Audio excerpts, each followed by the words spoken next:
ओम नमो भगवते वासुदेवाय।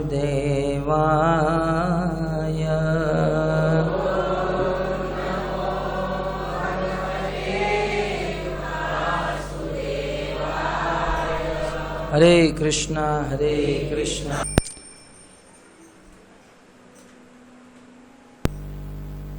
तो आप सब भक्तों का अंतर्राष्ट्रीय कृष्ण भावनामृत संघ की ओर से प्रस्थापित प्रति सोमवारीय इस कार्यक्रम में हार्दिक स्वागत करते हैं। आज परम पवित्र दिन है। आज ही के दिन श्री रघुनंदन ठाकुर एवं श्री वंशीदास बाबा जी का तिरोभाव दिन है। आज ही के दिन ये दोनों महान आचार्य भगवान की नित्य लीला में प्रविष्ट हुए थे। तो आज हम इन दोनों आचार्यों के विषय में संक्षिप्त में श्रवण करेंगे।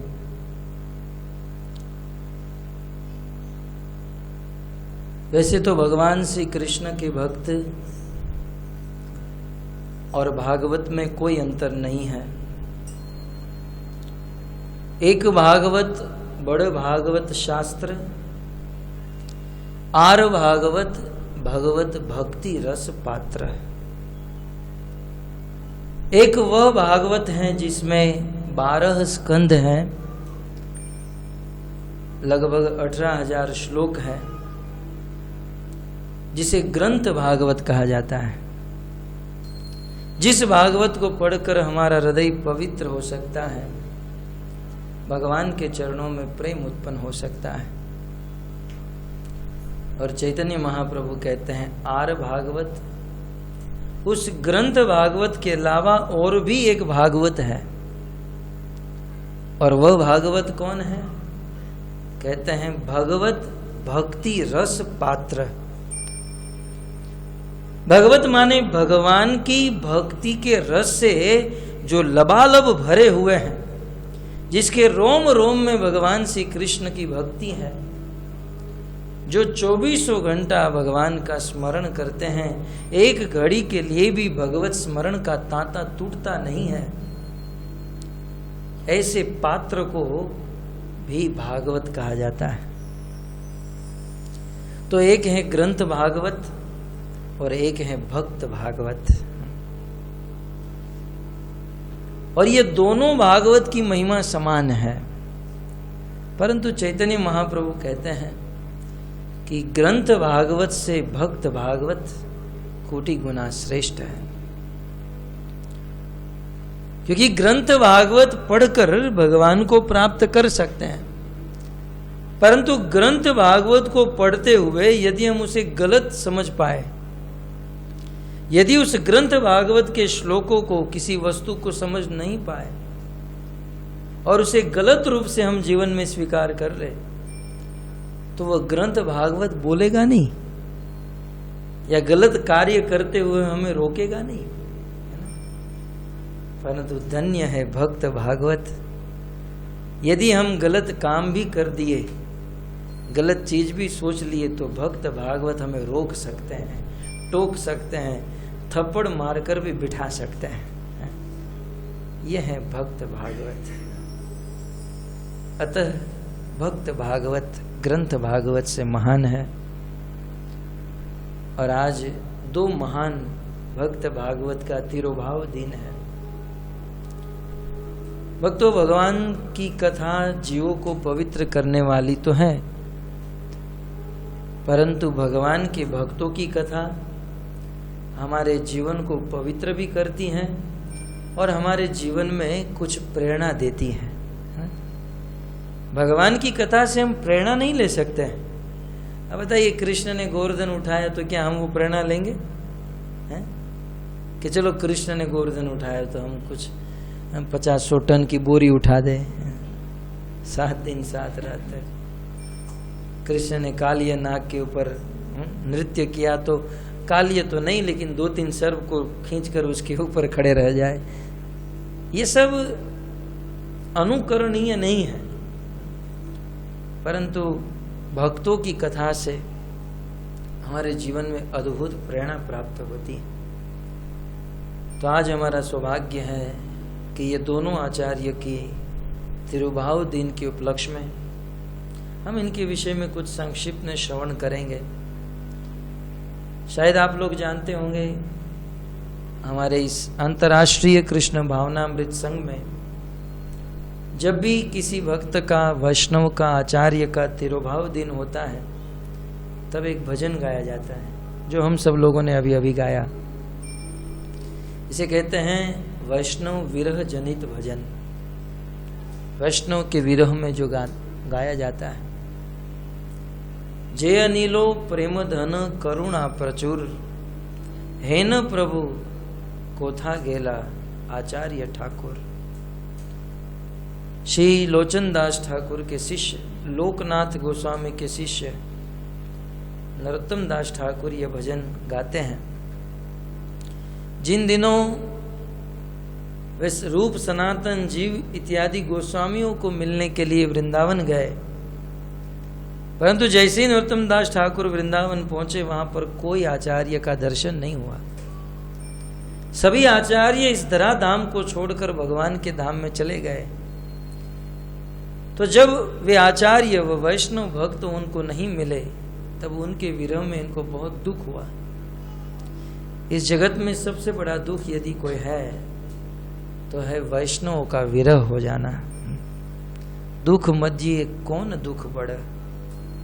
चैतन्य महाप्रभु ने उस पवित्र गोदावरी के तट पर श्री राय रामानंद को पूछा था कि बताओ रामानंद, इस संसार में सबसे बड़ा दुख क्या है? तब महाप्रभु के इस प्रश्न का उत्तर देते हुए रामानंद राय कहते हैं कि भगवान श्री कृष्ण के भक्तों से विलग हो जाना, अलग हो जाना बहुत बड़ा दुख। परंतु भगवान के भक्तों का विरह ये कितना बड़ा दुख है, ये तो वही व्यक्ति जान सकता है जो वैष्णव की महिमा जानता है। हम लोग तो ये सोचते हैं वैष्णव को भी यहाँ से दूर चला जाए। वैष्णव को देखकर टेंशन आता है, कहीं यह सेवा तो नहीं दे देंगे, अब रख दो ना जहाँ पर रखना है। वैष्णवों को देखकर चिंता करते हैं, ये आ रहे हैं लाल गोविंद प्रभु, अब हमें बहुत बड़ी सेवा दे देंगे, भागो भागो यहाँ से। लोग काउंसलरों से भागते हैं। परंतु ये सब कार्य इसलिए होता है क्योंकि हम लोग न तो सेवा की महिमा जानते हैं, न वैष्णवों की, न भक्ति की महिमा जानते हैं। अतः हम लोग भाग रहे हैं। परंतु जिनके हृदय में सच्ची भक्ति है, शुद्ध भक्ति, उसे वैष्णव के विरह का बहुत दुख होता है। तब नरोत्तम दास ठाकुर दुखी होकर यह भजन गाते हैं कि जे अनिल प्रेम धन करुणा प्रचुर। ये सब आचार्य रूप, सनातन इत्यादि हमारे गौड़ीय परंपरा के जो भक्त हैं, अनिल इस जगत में आए, लेकर आए क्या कहते हैं? प्रेम धन। जो हमारे आचार्य प्रेम रूपी धन को लेकर आए थे, और प्रेम रूपी धन को लेकर क्यों आए? कहते हैं करुणा प्रचुर। हृदय में प्रचुर करुणा के कारण प्रेम रूपी धन को लेकर भगवान के धाम को छोड़कर इस पृथ्वी पर आए। और जब मैं उनके चरणों में प्रेम धन प्राप्त करने गया तो ये सब लोग चले गए। हे न प्रभु कोथा गेला, कहाँ चले गए? कहाँ मोर स्वरूप रूप, कहाँ सनातन? मेरे स्वरूप दामोदर कहाँ है? मेरे रूप सनातन कहाँ है? कहाँ दास रघुनाथ पतित पावन? रघुनाथ दास कहाँ है? कहाँ मोर भट्ट युग, कहाँ कवि राज? गोपाल भट्ट, रघुनाथ भट्ट, कृष्णदास कविराज गोस्वामी, ये सब कहाँ चले गए? एक काले कोथा गेला गोरा नटराज। और एक ही समय ये सब चैतन्य महाप्रभु के साथ कहाँ चले गए? अब ये सब भक्त नहीं रहे हैं, अतः मुझे ऐसा हो रहा है। पाषाणे कुटीबो माथा अनले पशिबो, बंगला भाषा में ये भजन है। ये वैष्णव का विरह मुझे इतना दुख दे रहा है कि अब मुझे हो रहा है कि पाषाणे माने पत्थर, हाथ में पत्थर लेकर मैं मेरे मस्तक के ऊपर कूटने लगूं। पाषाणे कुटीबो माता। और मुझे लगता है अनले पशिबो, मैं किसी अग्नि में प्रवेश कर जाऊं। गुरांग गुणेर निधि कोथा गेल पाव, चैतन्य महाप्रभु को मैं कहाँ पाऊंगा? से सब संगीर संगे जेकेल विलास, से संग न पाय कांदे नरोत्तम दास। इन आचार्यों का संग नहीं हुआ।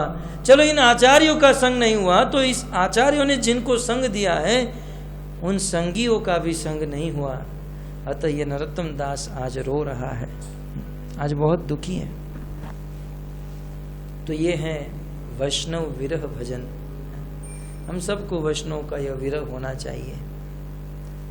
तो इस प्रकार आज रघुनंदन ठाकुर और वंशीदास बाबा जी का तिरुभाव है। आइए संक्षिप्त में, मैं ज़्यादा तो कुछ नहीं जानता हूँ, जितना पढ़ा है, जितना याद है उतना आप सबको बताऊं। सर्वप्रथम हम रघुनंदन ठाकुर के विषय में जानेंगे। ये रघुनंदन ठाकुर कौन थे? रघुनंदन ठाकुर चैतन्य महाप्रभु के पार्षद थे और चैतन्य चरितामृत में इनके और इनके पिता की कथा कुछ विस्तार से पाई जाती है। रघुनंदन ठाकुर के पिता का नाम था मुकुंद दास। चैतन्य महाप्रभु के पार्षदों में अनेकों मुकुंद हो गए, मुकुंद नाम के अनेक भक्त हो गए। उनमें से एक थे मुकुंद दास। ये मुकुंद दास मुकुंद सरकार नाम से विख्यात थे। कभी कभी कुछ लोग इसे मुकुंद न कहते हुए सरकार कहते थे। कैसे वो सरकार?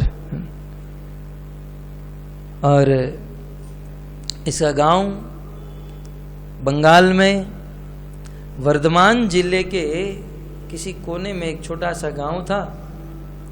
इनके पिता का नाम था श्री नारायण और मुकुंद दास के भाई का नाम था नरहरि ठाकुर। ये मुकुंद दास भगवान श्री कृष्ण की नित्य लीला में क्या थे? श्री गौर गणोदेश दीपिका में शास्त्र प्रमाणित करते हुए आचार्य गण लिखते हैं, व्रजाधिकारिणी यासित वृंदा देवी तु नामत सा श्री मुकुंद दासोयम खंडवास प्रभु प्रिय। ये श्री मुकुंद दास, अयम माने ये जो मुकुंद दास है प्रभु प्रिय, भगवान के बड़े प्रिय हैं। और नित्य लीला में व्रज अधिकारिणी आसित, जो पूरे व्रज की अधिकारिणी है, जो पूरे ब्रज की अधिष्ठात्री देवी है, वही ही वृंदा देवी मुकुंद दास के रूप में कलयुग में जन्म प्राप्त की। अर्थात रघुनंदन ठाकुर के पिता मुकुंद दास, ये भगवान की लीला में कौन है? वृंदा देवी। और वृंदा देवी के विषय में आया है व्रजाधिकारिणी, गौर गणोदेश दीपिका में लिखा है ब्रज अधिकारिणी। ब्रज में जितनी भी लीलाएं होती हैं ये सब वृंदा देवी के सानिध्य में होती है। वृंदा देवी जो है ये ब्रज की अधिष्ठात्री देवी है। और वृंदा देवी का ही दूसरा जन्म तुलसी देवी के रूप में हुआ। आप सब जानते हैं ना, वृंदा देवी का विवाह जलंधर के साथ हुआ था। और वृंदा देवी तो भगवान की भक्त थी, लेकिन जलंधर बहुत बड़ा असुर था। तो कभी कभी असुर का विवाह भी अच्छी लड़की के साथ हो जाता है। लड़की अच्छी थी वृंदा, परंतु इसका पति जो था बहुत बड़ा असुर था, देवताओं को परेशान कर रहा था।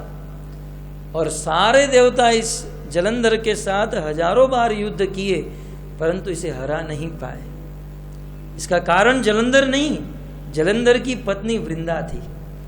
क्योंकि जब जलंधर अपने महल को छोड़कर, अपने घर को छोड़कर निकलता था, उस समय देवी वृंदा अनशन आमरण व्रत धारण करके भगवान विष्णु के सामने बैठ जाती थी। भगवान विष्णु की निरंतर पूजा करती थी, जिससे उनके पति की मृत्यु ना हो। भक्तों, पति की लंबी उम्र ये उनकी पत्नी के हाथ में है। पत्नी यदि चाहे तो अपने पति को लंबी उम्र तक जिला सकती है, और पत्नी यदि चाहे तो बेचारे को जवानी में ही मार सकती है।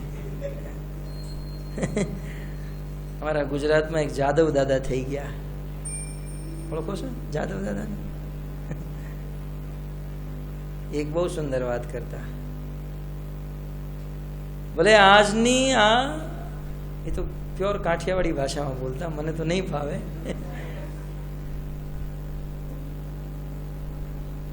આજના બૈરાઓએ તો હદ કરી છે।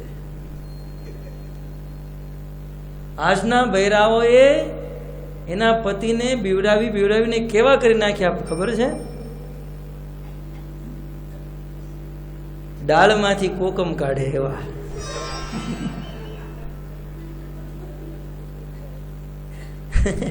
इसको हिंदी में क्या बोला जाए?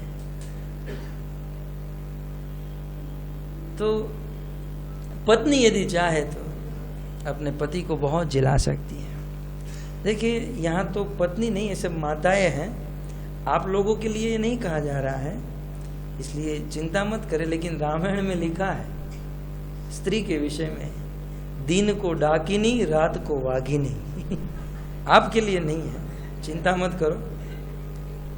इसका अनुवाद करूं, थोड़ी व्याख्या करूं। स्त्री के विषय में लिखा है दिन को डाकिनी। डाकू का काम क्या है? डाकू चोरी करता है पैसे की। तो ये क्या करती है? दिन को पैसा खाली करती है बेचारे पति का। ब्यूटी पार्लर में जाकर ये फलानी साड़ी लाकर, ये गहना लाकर, दिन को डाकिनी। और रात को वाघिनी। वाघिनी क्या करती है? खून पीती है। वाघिनी जो होती है वो खून पीती है। तो ये तो पी जाती है खून सारा। तो ये है, परंतु ये तो जो भौतिक जगत की स्त्रियां हैं उनके लिए है। अब जो भक्त बन चुके हैं तो मातृशक्ति, उनके लिए तो क्या कहा जाए, तो बहुत बड़ा अपराध हो जाएगा। लेकिन ये तो शास्त्र की बात है, इसलिए कह रहा हूं। तो पत्नी यदि चाहे तो पति को लंबी उम्र तक जिला सकती है, अनेकों व्रत धारण करके, है ना। आज भी हमारे भारत की परंपरा में स्त्रियों के लिए बहुत सारे व्रत हैं। जया पार्वती व्रत है, अपने कात्यायनी व्रत, और भी बहुत सारे, मुझे याद नहीं है, पति की लंबी उम्र के लिए। वही जादव दादा कहते हैं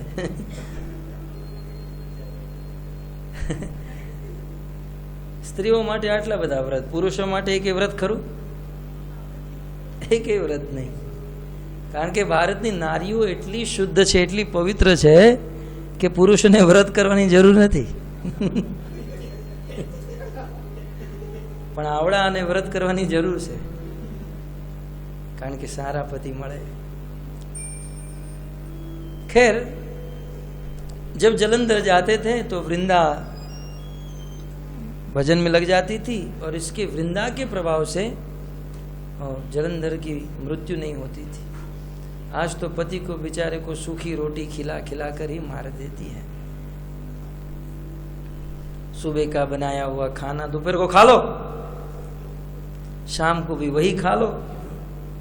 अब बेचारे को खाना पड़ता है, क्या करें.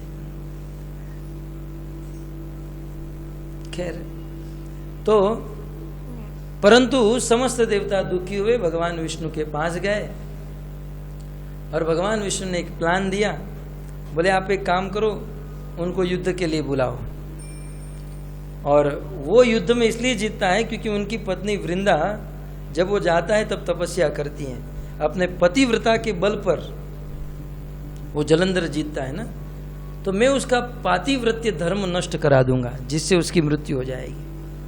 तो जैसे ही जलंधर घर से निकला, इन्होंने पूजा प्रारंभ की. जलंधर युद्ध में गया तो उस समय भगवान विष्णु जलंधर का रूप लेकर वृंदा देवी के घर पर चले गए. तो वृंदा देवी की पूजा बंद हो गई. वृंदा देवी ने पूछा, बोले पतिदेव आप तो अभी अभी गए थे युद्ध में, आप तुरंत वापस आ गए? बोले आ गया तुरंत. तो इस प्रकार से भगवान वृंदा के साथ संग किए और जैसे ही संग किए वृंदा का पतिव्रत धर्म टूटा. और जैसे ही पतिव्रत धर्म टूटा और वहां जलंधर का गला कटा. परंतु जैसे ही जलंधर का गला कटा वह उड़कर वृंदा के गोद में आया.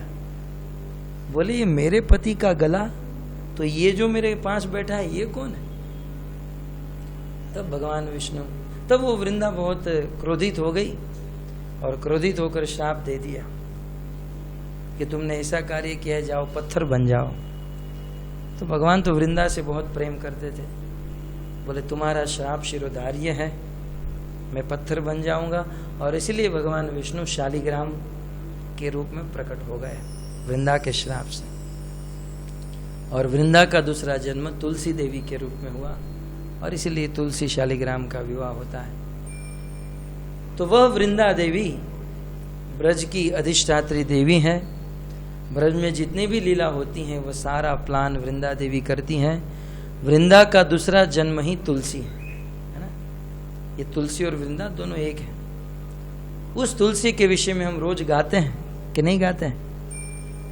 नमो नमः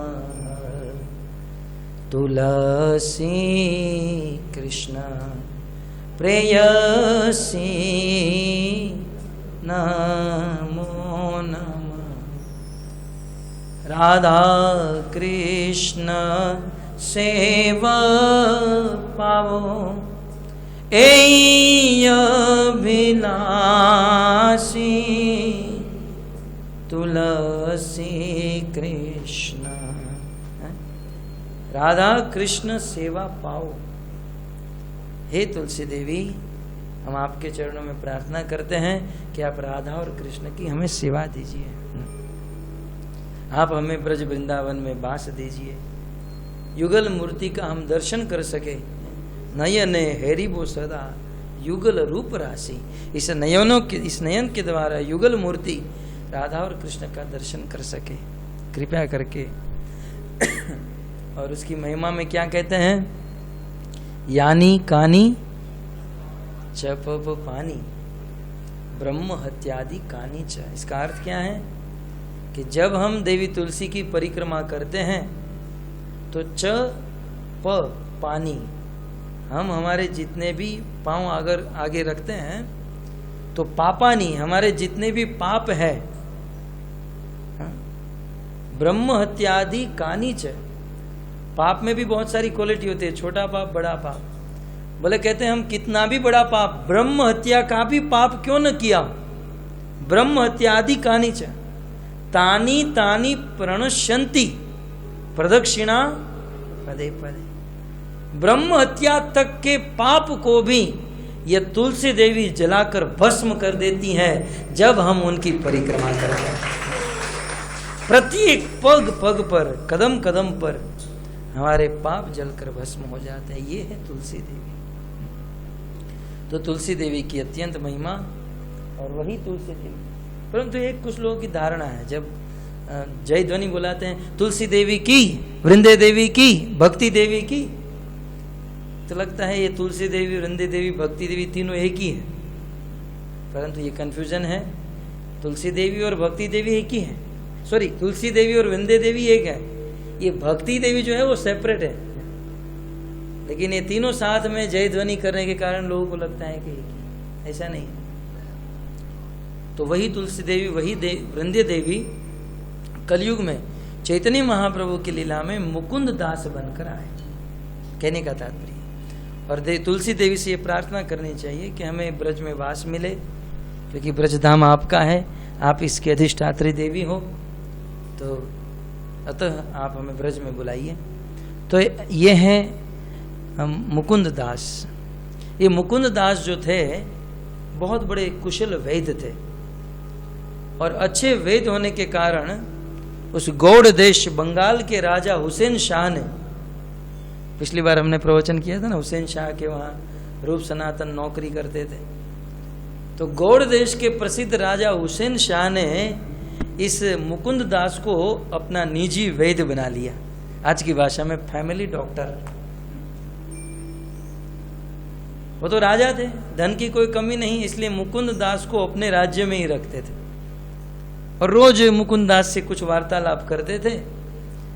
एक दिन की बात, राजा एक बहुत ऊंचे बड़े सिंहासन के ऊपर बैठे थे और उसी के बाजू में ये मुकुंद दास बैठे थे, और दोनों वेद कुछ जड़ी बूटी की वो कर रहे थे, डिस्कशन।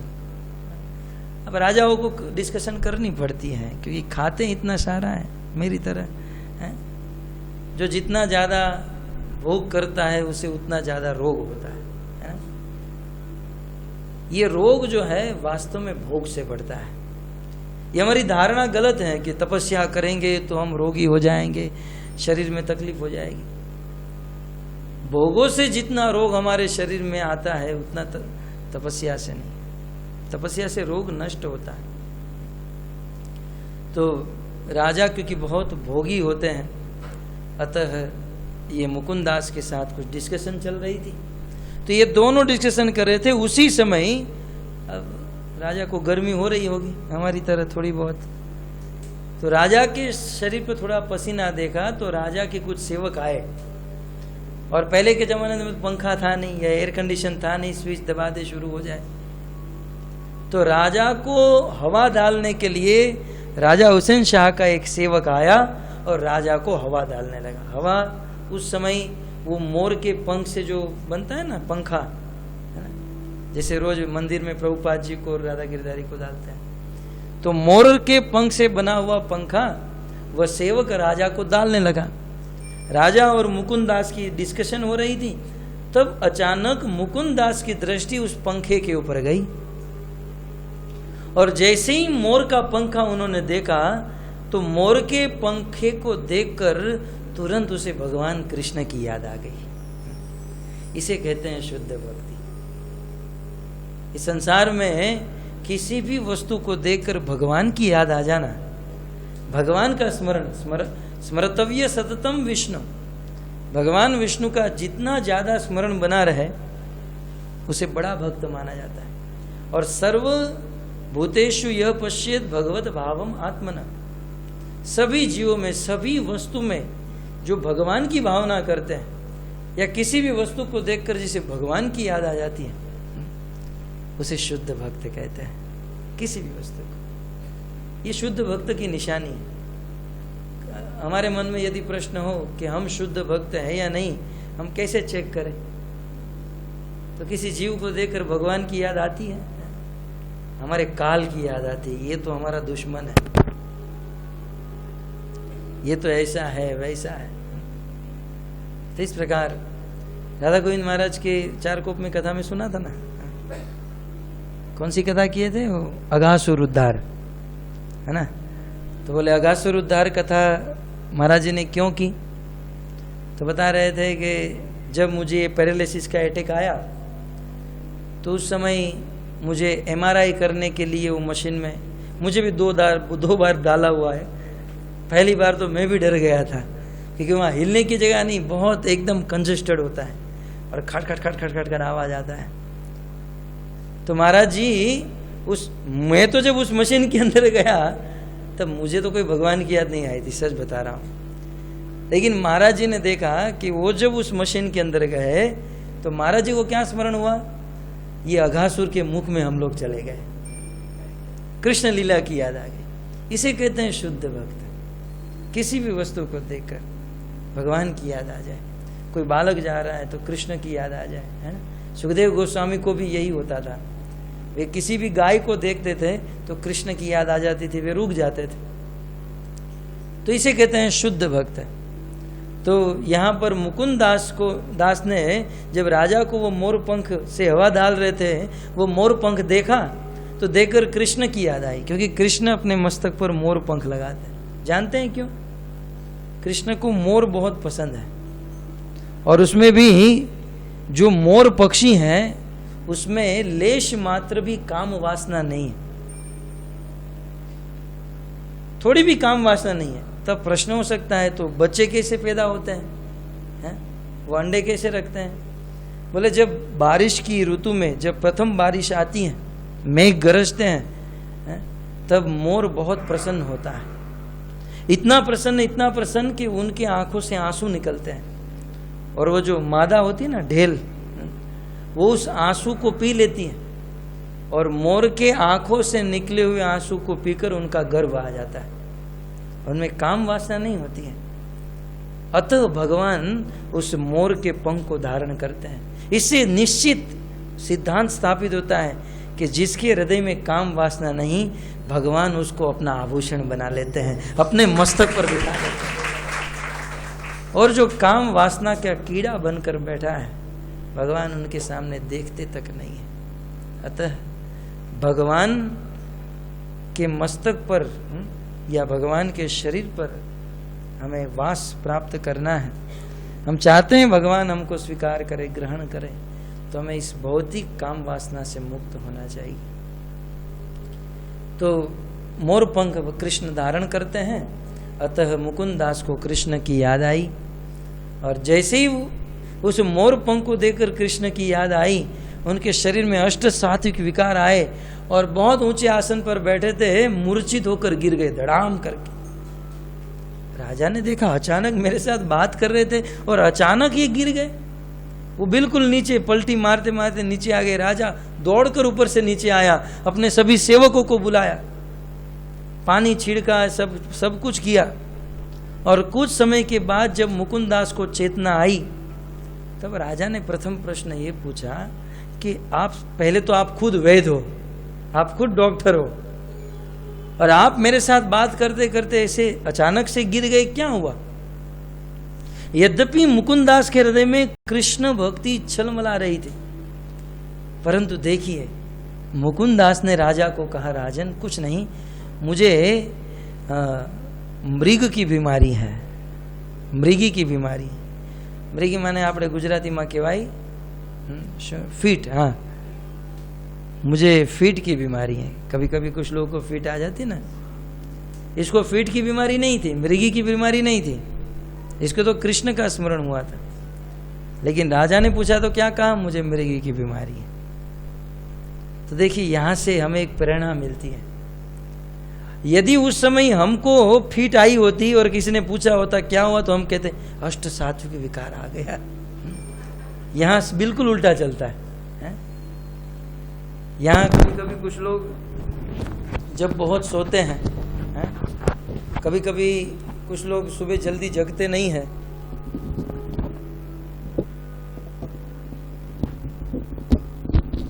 ठीक से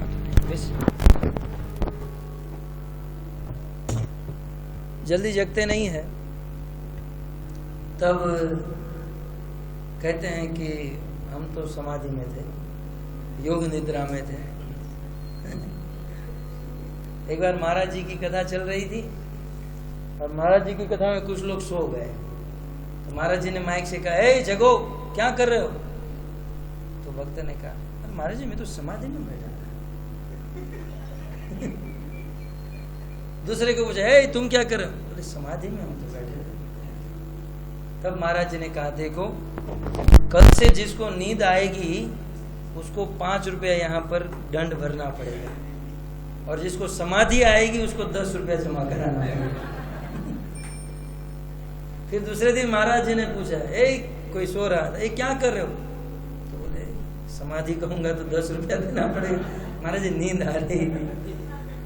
तो कभी कभी ऐसा होता है, हम लोग वास्तव में भक्ति है नहीं, लेकिन दंभ करते हैं, भक्ति दिखाने का नाटक करते हैं। लेकिन वास्तव में जो शुद्ध भक्त होता है ना, वे अपने प्रभाव को प्रकट नहीं करता है। एक आचार्य ने बहुत सुंदर बात बताई कि जो व्यक्ति अपने स्वभाव को छिपाता है और अपने प्रभाव को प्रकट करता है वो असुर है, दुष्ट है। अपने स्वभाव को छिपाए और प्रभाव को प्रकट करे वो दुष्ट है। और जो व्यक्ति अपने प्रभाव को छिपाए और स्वभाव को प्रकट करे उसे महात्मा कहा जाता है, वो संत है, साधु है। यहां पर मुकुंदास अपने प्रभाव को छिपा लिए, भगवान की शुद्ध भक्ति माधुर्य मंडित भाव में स्थित थे, वो अपना माधुर्य भाव प्रकट नहीं किए। कारण क्योंकि ये शास्त्र का सिद्धांत है, जब कोई व्यक्ति कृष्ण का प्रेम, कृष्ण के प्रति जो हृदय में भावना है, उस भावना को समाज के सामने प्रकट कर देता है तो वो भावना कम हो जाती है, वो प्रेम कम हो जाता है। तो उस प्रेम को बढ़ाने के लिए उस प्रेम को छिपाना चाहिए। एक भक्त को चाहिए कि अपनी शुद्ध भक्ति और ये वैराग्य जो है अंदर से रखे, छिपा कर रखे, प्रकट न करे। आचार्यों ने दृष्टांत दिया है, जैसे सर्प यदि अपनी मणि को दिखाता फिरे तो मणि समाप्त हो जाएगी, निकल जाएगी। जैसे उस मणि को बचाने के लिए सर्प छिपा कर रखता है, ठीक उसी प्रकार भगवान के प्रति शुद्ध प्रेम और भाव को छिपा कर रखने के लिए, बचा कर रखने के लिए उसे छिपाना पड़ेगा, उसे खोलना नहीं। આપણે રાતે તમે દૂધમાં મેળવણ નાખો અને પછી શીબું ઢાંકી દો તો સવારમાં દહીં થઈ જાય, પણ 15-15 મિનિટે શીબું ખોલો, દહીં થયું એ દહીં ન થાય, એ શીબાને ઢાંકેલું રહેવા દેવાય। तो वैसे ही ये जो भक्ति का भाव है ढक कर रखना चाहिए, उसे बाहर प्रकट नहीं करना चाहिए। यदि इसे प्रकट करेंगे तो नष्ट हो जाएगा। अनेक आचार्यों के विषय में, जयदेव गोस्वामी के विषय में आया, किंदु बिल्व ग्राम नामे भयो कवि राज। जयदेव गोस्वामी किंदु बिल्व ग्राम में उसका जन्म हुआ। बहुत बड़े भगवान के माधुर्य मंडित भक्त थे, परंतु अपने भाव को मन चाखिए, वहां पर लिखा है कि उस भाव को मन ही मन में आस्वादन करते थे, बाहर प्रकट नहीं करते। शुद्ध भक्त कभी भी अपने विकार को, अपने भाव को प्रकट नहीं करते। जैसे रूप गोस्वामी जब प्रवचन करते थे तो उनके प्रवचन के सभी श्रोता रोने लगते थे, लेकिन रूप गोस्वामी की आंखों में आंसू नहीं आते थे, वो अपने भाव को तनिक भी प्रकट नहीं करते। तो एक दिन किसी को प्रश्न हुआ, संदेह हुआ, बोले रूप गोस्वामी के प्रवचन के सभी श्रोता रोते हैं और ये खुद इतने पत्थर हृदय के हैं कि इनको अश्रु नहीं आता है, अश्रात्विक विकार नहीं आता है।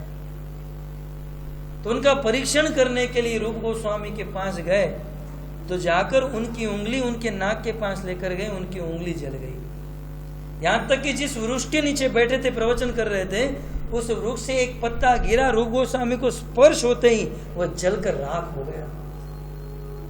उसका शरीर तप्त हो रहा था। जब वे प्रवचन कर रहे थे उनके शरीर से गरम गरम ज्वाला निकल रही थी, लेकिन अपने उस विकार को, उस प्रेमी भाव को प्रकट नहीं कर रहे थे, उसे दबा कर रख रहे थे।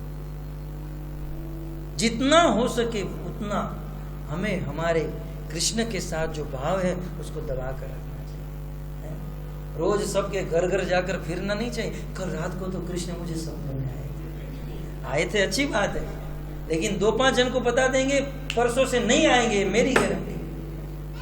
शास्त्र में लिखा है। यदि हम लोग रोज मंगला आरती जा रहे हैं, लेकिन एक दिन जाकर किसी को हम तो मंगला आरती डेली, दूसरे दिन नहीं जा पाएंगे, सत्य बात। अतः जो तपस्या, जो भक्ति, जो साधना हम कर रहे हैं उसे अंदर दबा कर रखना चाहिए। और जब प्रकट करना है तो हमारे दोष को प्रकट करना चाहिए। हम तो दोषी हैं, हमें आशीर्वाद दीजिए। तो इस प्रकार से शुद्ध भक्त जो होते हैं अपने भाव को दबा कर रखते हैं। जैसे जड़ भरत है ना, जड़ भरत जी ने अपने भाव को कितना दबा कर रखा। नहीं तो 3 जन्म की स्मृति थी उनको, पिछले 2 जन्म हिरण के शरीर और राजर्षि भरत के जन्म की सारी स्मृति थी, सब कुछ ज्ञान, सब कुछ था, लेकिन फिर भी उनको दबा कर रखा, प्रकट नहीं किया। जीवन में एक बार प्रकट किए राजा रघुगण के सामने, लेकिन उसको भी भक्त बना दिया। तो इस प्रकार, तो मैं क्या कह रहा था, जो व्यक्ति अपने प्रभाव को छिपाए और स्वभाव को दिखाए उसे महात्मा कहा जाता है, उसे भगवान कहा जाता है। ये भगवान का भी स्वभाव है। भगवान कभी भी अपने प्रभाव को दिखाते नहीं है। वे आते तो साधारण लड़के की तरह, है ना, चाहे राम हो चाहे कृष्ण हो, साधारण। भगवत गीता में, महाभारत में भी अर्जुन के साथ रहते तो ड्राइवर बनकर, अर्जुन के कंधे पर हाथ रखकर चलते थे। अर्जुन पूरी रात भर सोते थे और कृष्ण उस रथ की मरम्मत करते थे। उस घोड़े को औषधि लगाना, पानी पिलाना, घास गुड़ खिलाना, सारा काम कृष्ण करते, अपने सारे प्रभाव को छिपाए। हाँ, जब अर्जुन ने कहा दिखाओ जरा, थोड़ा सा झलक दिखाओ, तब भगवान ने चराचर जगत, पूरा ब्रह्मांड, भूत भविष्य वर्तमान विराट स्वरूप के रूप में जब भगवान ने अर्जुन को दिखाया, अर्जुन कालोस्मि लोक क्षय कृतम प्रवुत्तम, और अर्जुन ने देखा ये महाभारत में खड़े हुए सब लोग, पितामह भीष्म, कर्ण, ये द्रोण, ये दुर्योधन, ये सब भगवान के मुंह के काल के भोजन बन रहे हैं।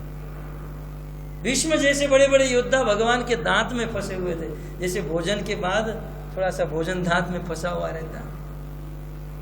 तब अर्जुन को ज्ञान हुआ, अरे बाप रे, मैं जिसको मेरा सखा समझता था ये तो बहुत बड़ा आदमी निकला है। ऐसा होता है, महात्मा लोग जो होते हैं ना अपने प्रभाव को छिपाते, लेकिन जब पता चलता है ना तब हमें अफसोस होता है। और गीता में है अर्जुन दोनों हाथ जोड़कर, आपने फोटो भी देखा होगा, सखेति मत्वा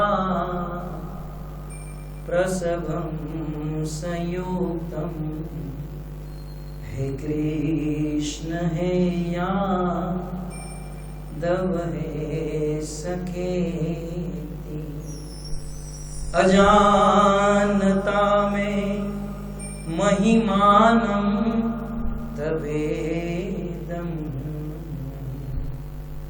अर्जुन रोते रोते भगवान से प्रार्थना करते हैं कि हे प्रभु, सखेति मत्वा प्रसभम संयुक्तम, हे कृष्ण हे यादव हे सखेति, मैंने आपको मेरा सखा मान लिया, परंतु आज मुझे पता चला आप तो पूरे चराचर जगत के अनंत कोटि ब्रह्मांड के ईश्वर हो। ऐसे ईश्वर को, इतने बड़े स्वामी को मैंने मेरा सखा, मैंने मेरा दास नौकर बना कर रखा। मेरे से बहुत बड़ा अपराध हो गया, मेरे से बहुत बड़ा पाप हो गया।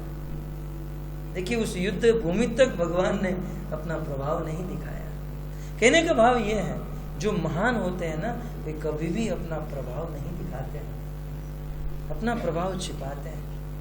कभी भी हम मान लो 64 माला करते हैं तो करते हैं, उसमें किसी को नारा लगाने की जरूरत नहीं है। और जिस दिन नारा लगाया उस दिन समझ लेना कल से 64 बंद। ये है, ये सिद्धांत है। इसलिए मुकुंद दास ने क्या कहा, इन आचार्यों से हमें प्रेरणा लेनी चाहिए। मुकुंद दास ने कहा नहीं नहीं, मुझे तो फीट की बीमारी है इसलिए मैं गिर गया था, अन्य कुछ नहीं। लेकिन राजा तो बुद्धिमान थे, राजा समझ गए कि ये मुकुंद दास को फीट की बीमारी नहीं है, ये तो कृष्ण के भाव में सराबोर है। और जिस दिन मुकुंद दास ने ये कहा, उस दिन राजा का मुकुंद दास के प्रति मान और बढ़ गया। राजा ने मुकुंद दास को अपने वहां रख लिया। तो ऐसे मुकुंद दास के पुत्र श्री रघुनंदन ठाकुर, जिसका आज तिरुभाव दिन है, चैतन्य महाप्रभु ने मुकुंद दास को कहा कि तुम विवाह कर लो। मुकुंद दास तो भगवान के भक्त, बोले मैं विवाह नहीं करूंगा। महाप्रभु ने बार बार कहा नहीं, तुम विवाह करो, क्योंकि आप जैसे भक्त यदि विवाह नहीं करेंगे तो बेचारे जो वेटिंग में खड़े हैं भ्रष्ट योगी हैं, भगवान गीता में कहते हैं ना, शुचिनाम श्रीमताम गेहे योगो भ्रष्टो विजायते।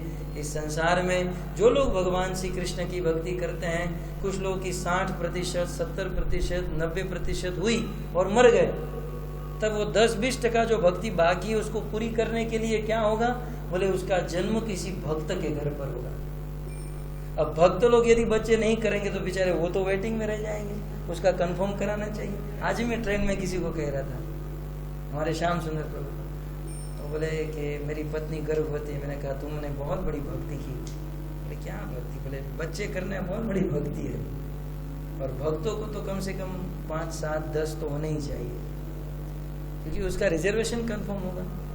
जो भ्रष्ट योगी हैं, जो बेचारे 10-20% जिसकी भक्ति बाकी है, उसका कंफर्म है ना। आज उसका रिजर्वेशन छोड़ो, आज हमको यहाँ से मथुरा जाना है और वेटिंग टिकट है तो कितना कष्ट होता है, और उसमें कंफर्म हो जाए तो कितने खुश होते हैं।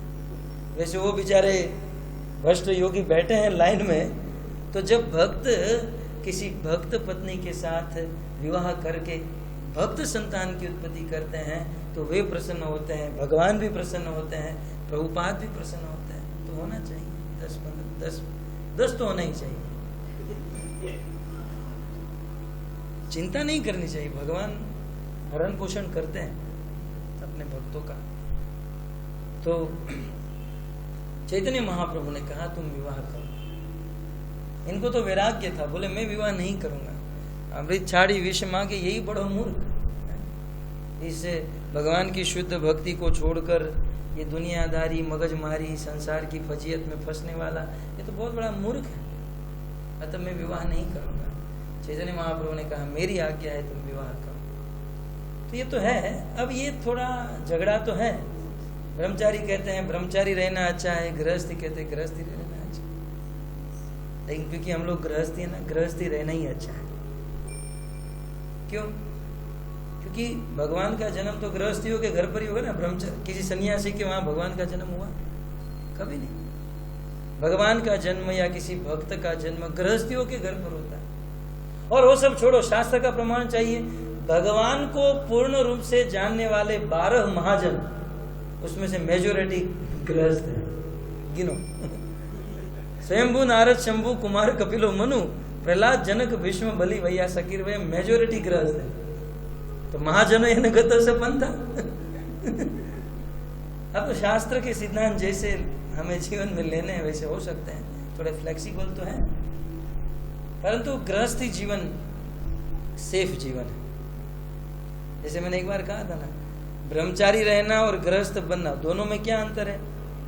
ब्रह्मचारी भक्ति करे वो भी भगवान को पा जाएगा, गृहस्थ भी पा जाएगा, लेकिन दोनों में अंतर क्या है? जैसे यहाँ से हमको मीरा रोड मंदिर जाना है इस्कॉन में, है ना, तो ब्रह्मचारी को यदि मीरा रोड मंदिर जाना है तो मोटरसाइकिल में, जैसे यहाँ से मोटरसाइकिल लेकर कोई जाए तो ट्रैफिक भी नहीं नड़ेगी और सीधा सीधा पहुंच जाएगा तुरंत। और गृहस्थी भी मंदिर पहुंचेगा, लेकिन कैसे?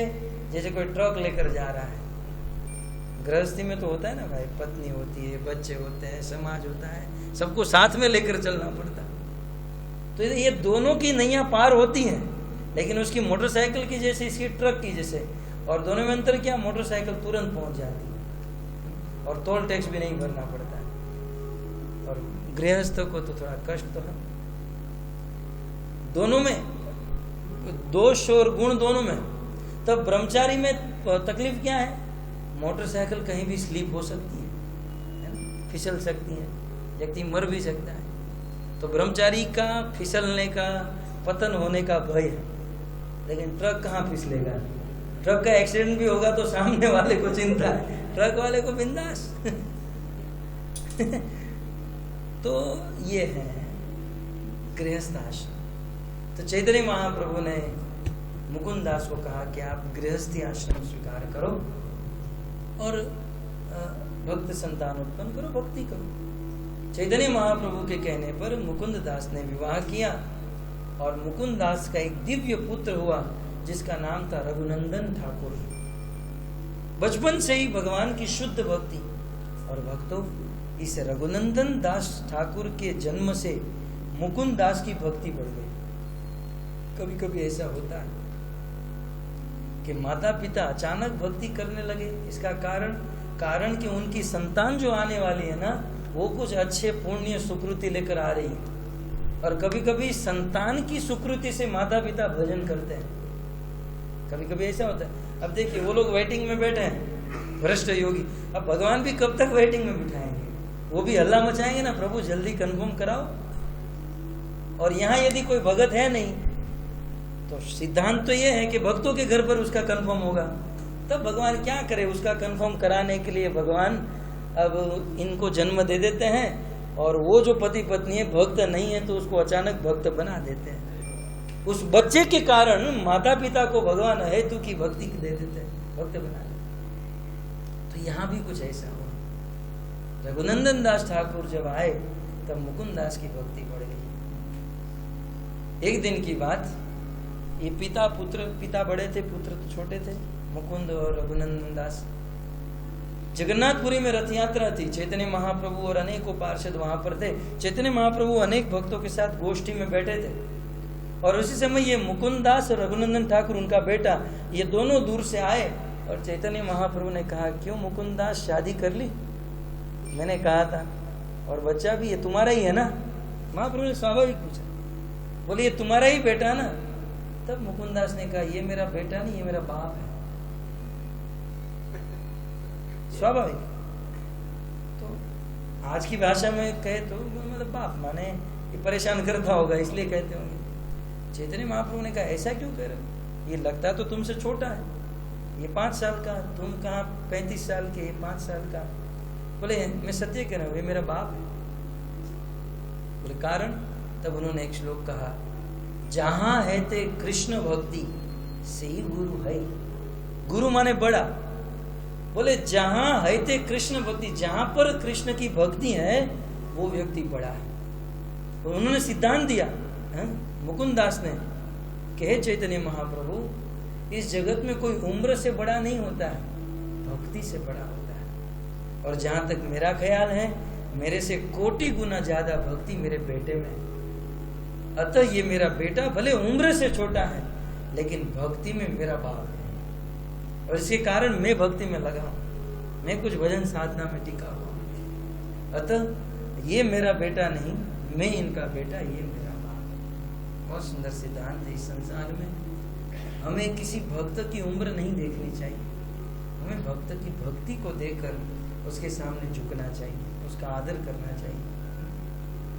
व्यक्ति उम्र से बड़ा नहीं होता है, व्यक्ति भक्ति से बड़ा होता है। इस संसार में बड़ी उम्र वाले को कभी कभी अभिमान होता है, अरे तुमने हमें खबर पड़े, काल हमारे आ चड्डी फेरी मारी, हमें आटा मार पड़ी, आज व्यासपीठों पर થઈ ગયા ને, હું ખબર ઘણા લોકો એવા હોય, હા લાલો હા આપણું। अभी मैं गुजरात में गया था ना बहुत साल के बाद, तो हमारे रिलेटिव जो है ना, वो गांव के लालो देख इसको क्या पता चले, इसको तो हमने गोद में, वो कथा नहीं सुनते हैं, वो कथा में बैठे बैठे देख दे चुके, ये तो मेरे गोद में खेलता था, ये तो मैंने ये करता था, ये तो ये करता था, ये तो सुसु कर जाता था, ये तो ये कर जाता था। वो तो था बचपन में, तो सब लोग करते हैं। तो व्यक्ति उम्र से नहीं भक्ति से बड़ा होता है। सुखदेव गोस्वामी मात्र 16 साल के थे, लेकिन उनके सामने बड़े बड़े आचार्य, बड़े बड़े संत साधु सब लोग झुकते थे। हमारे जीवन का ये सिद्धांत होना चाहिए, जो व्यक्ति भक्ति में आगे हैं वो निश्चित रूप से उनको प्रणाम करना चाहिए। मैंने मेरी आंखों से देखा है। एक बार परम पूज्य राधा गोविंद गोस्वामी महाराज किसी के घर पर गए, तो जिनका घर था उन्होंने उनके अपने बेटे को बुलाया और कहा चलो महाराज जी को प्रणाम करो। 6-7 साल का लड़का होगा। उसने राधा गोविंद महाराज को प्रणाम किया, तो राधा गोविंद महाराज ने उस लड़के को दंडवत प्रणाम किया। आश्चर्यमय बात। तब उस लड़के के पिता ने पूछा, महाराज जी आप क्यों इसको प्रणाम कर रहे हैं? तब महाराज जी ने कहा कि ये क्या सुकृति लेकर आया है, ये हम कहाँ जानते हैं। ये पूर्व जन्म का कोई बहुत बड़ा साधु, कोई बहुत बड़ा भक्त हो सकता है। तो इस प्रकार से जो महात्मा होते हैं वो भक्ति को आदर देते हैं। तो हम सबको चाहिए जिसके अंदर भक्ति उनको आदर दे, व्यक्ति भक्ति से बड़ा हो। तो इस प्रकार ये रघुनंदन ठाकुर मुकुंद दास के पुत्र हैं और मुकुंद दास की भक्ति इन्हीं के कारण आगे बढ़ी। और आज इस रघुनंदन ठाकुर का तिरुभाव दिन है। रघुनंदन ठाकुर से हमें प्रणाम करना चाहिए, स्तुति करनी चाहिए कि हमें भी शुद्ध भक्ति प्राप्त हो। आप हमें इस आशीर्वाद दीजिए। तत्पश्चात आज वंशीदास बाबा जी महाराज का तिरुभाव दिन है। ये वंशीदास बाबा जी महाराज कौन है? तो कहते हैं वंशीदास Baba ji Maharaj was a Paramahamsa devotee. ये परमहंस डिवोटी, ये थोड़ा इंग्लिश में लिखा है, थोड़ा पढ़ लेते हैं। वंशीदास बाबा जी महाराज परमहंस, परमहंस जानते हैं? हंस उसे कहते हैं जो दूध और पानी को अलग करके पी जाए, पानी पानी को छोड़ दे, दूध दूध को पी जाए। जो आज का दूध हंस ही पी सकते हैं। एक बार दूध वाला के साथ हमारे पिताजी बहुत झकझक करते हैं। एक बार दूध वाला लेट आया तो मेरे पिताजी ने कहा, तू लेट क्यों आया? लड़का बीमार था। हमारा पिताजी तो कहे काठियावाड़ी गुजराती भाषा, दूध में पानी नाखो तो छोकरा बीमार ज पड़े ने। तो दूध वालों बोलो कि दूध वालों नहीं, मारा मम्मी कीधु कि बिचारा छोकरा नो हूँ हाल, पानी नाखतो तो आ नाखतो, ये के छोकरो डोल अंबावतो एटले बीमार पड़े। छोकरो पानी नी डोल भरी न दूध वाले से दूसरी बात याद आई। एक बार दूध वाला आया बिल लेकर तो बिल बहुत लंबा था। बोले तेरा दूध कितना रुपए लीटर है? बोले 50 रुपया। 52। बोले 52 रुपये का दूध पीना, उससे अच्छा है डायरेक्ट खून की बोतल ही चढ़ा दे। ये दूध पीने से क्या खून ही बनता है ना, उससे अच्छा खून की बोतल ही चढ़ा देंगे हम लोग, कल से दूध लेके मत आना। खैर परमहंस की बात करते हैं हम लोग। परमहंस हंस उसे कहते हैं जो दूध और पानी को अलग कर दे, और परमहंस उसे कहते हैं जो सत असत को अलग करके सत को स्वीकार करे, असत को छोड़ दे। अर्थात जो कृष्ण भक्ति को स्वीकार करे, संसार की असत वस्तु को छोड़ दे, उसे परमहंस कहा जाता है। तो Vanshidas Baba ji Maharaj was a Paramahamsa devotee who sometime lived in Navadwip. कभी कभी वे बंगाल में नवद्वीप, जहाँ पर महाप्रभु का जन्म हुआ, तो वहाँ पर रहते थे। और ये भक्ति सिद्धांत सरस्वती ठाकुर महाराज के समय के हैं। और वेरिंग ओनली, ये मात्र एक कोपिन पहनते थे, वैरागी थे। इससे भी हमें प्रेरणा मिलती है, हम सबको वैरागी होना चाहिए। यानी कि तो सबको कोपिन ही पहननी चाहिए, कपड़े पहनना चाहिए, लेकिन वैराग्यपूर्ण। और वंशीदास बाबा जी महाराज ट्रैवल थ्रू आउट इंडिया, ये पूरे भारत में इन्होंने भ्रमण किया है। और पूरे भारत में विजिटिंग होली प्लेस, जितने भी पवित्र जगह हैं, तीर्थ स्थान हैं, सभी पवित्र स्थानों पर ये विचरण किए हैं। और ही वर्शिप लॉर्ड कृष्णा, और ये भगवान श्री कृष्ण की पूजा करते थे, सेवा करते थे। और पूर्ण जब सेवा करते थे तो ये पूर्ण रूप से भाव में आ जाते थे। तो पूर्ण रूप से भाव में आकर भगवान की जब सेवा करते थे तो ये क्रम चूक जाते थे। जैसे मैंने आपको जड़ भरत के विषय में बताया था, राजर्षि भरत। तो यहाँ पर उस आचार्य ने लिखा है कि वंशीदास बाबा जी महाराज भाव के स्तर पर भगवान की भक्ति करते थे। अतः एक नए भक्तों को उनका अनुकरण नहीं करना चाहिए, सबको ध्यान रखना चाहिए कि वंशीदास बाबा जी महाराज का अनुकरण करके आज भी हम लंगोट पहनकर रोड पर निकल जाए, कभी नहीं। वो कोई अलग जमाना था, वो वन में विचरण करते थे, हम लोग सिटी में रह रहे हैं, कुछ मर्यादा होनी चाहिए। और वो भाव के स्तर पर थे, तो हम साधना के स्तर पर हैं। तो एक साधक के लिए सदैव, अभी मैं महाराज जी की कथा सुनकर आया अहमदाबाद से, तो महाराज जी की कथा में यही बता रहे थे कि एक साधक का मन लगे या न लगे, उसे भक्ति करते रहनी चाहिए। किसी ने प्रश्न पूछा, महाराज जी माला में मन नहीं लग रहा है, क्या करें? महाराज जी ने कहा छोड़ दोगे? अरे मन नहीं लग रहा है, जीवा तो लग रही है ना, तो जीवा लगाते रहो। लगातार जब जीवा लगेगी तब एक ना एक दिन मन भी लग जाएगा। तो एक साधक का कर्तव्य है प्रयास करे, मेहनत करे। मन लगे या ना लगे, लगे तो बहुत अच्छा है, परंतु नहीं भी लगे फिर भी वो करते रहो, उसे करते रहो। महाराज जी ने एक बहुत सुंदर दृष्टांत दिया। जैसे हमारे वहाँ वॉचमैन होते हैं, है ना, वॉचमैन बिल्डिंग में होते हैं, तो वॉचमैन जब वो बिल्डिंग में वॉचमैनी करते हैं तो क्या उसका पूरा मन उसमें लगा रहता है? कभी सो भी जाते हैं रात को, जो जगते नहीं है, उसका मन उसमें नहीं लगा है, फिर भी महीने के बाद तनख्वाह तो मिलती है ना। बहुत सुंदर दृष्टांत दिया। कोई व्यक्ति किसी मालिक के वहां नौकरी करता है, अब वो मन के अंदर तो थोड़ी घुसा हुआ है, भले मन लगाए ना लगाए महीने के बाद तनख्वाह मिल जाती है, तो क्यों चिंता कर रहे हो? मन लगे या ना लगे, मेहनत करते रहो, साधना करते रहो, फल अवश्य मिलेगा। भगवान प्रयास देखते हैं। तो एक साधक को चाहिए निरंतर प्रयास करते रहे, मेहनत करे, रोज सुबह जल्दी उठे, मंगला आरती में जगे और भगवान के नाम का ब्रह्म मुहूर्त में जाप करे और यह प्रोग्राम में जाए।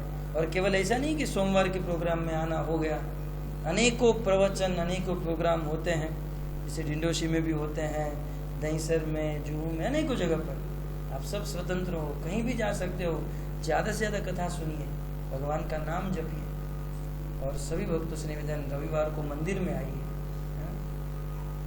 कई बार हम लोग यहाँ पर आते हैं लेकिन इस्कॉन मंदिर में नहीं जाते हैं, तो चैतन्य महाप्रभु ने कहा है धाम वास, तो इस्कॉन मंदिर भी एक धाम है। हम सबको रविवार को मंदिर जाना चाहिए, सेवा करनी चाहिए, भक्तों का संग, और जीवन को धन्य करना चाहिए। बंशीदास बाबा जी महाराज की, श्री रघुनंदन ठाकुर की, श्रील प्रभुपाद की, निताई गौर प्रेमानंद।